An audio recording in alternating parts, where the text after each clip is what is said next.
युद्धाचा फटका व्यावसायिकांना सुद्धा मोठ्या प्रमाणावर बसतोय।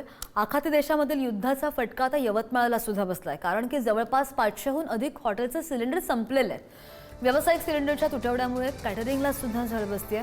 मंगल कार्यालयांमध्ये 2 दिवस चालेल इतकाच गॅस साठा उपलब्ध आहे। मंगल कार्यालय मालकांवर लग्नाची बुकिंग करण्याची वेळ आलेली आहे।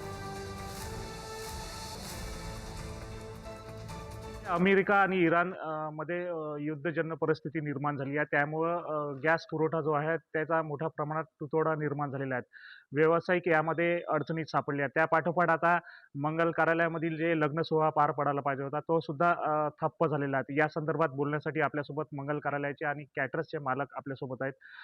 आता जी परिस्थिती निर्माण झालेली आहे या संदर्भात आता सध्या मंगल कार्यालयावरती काय परिणाम झालेले आहेत?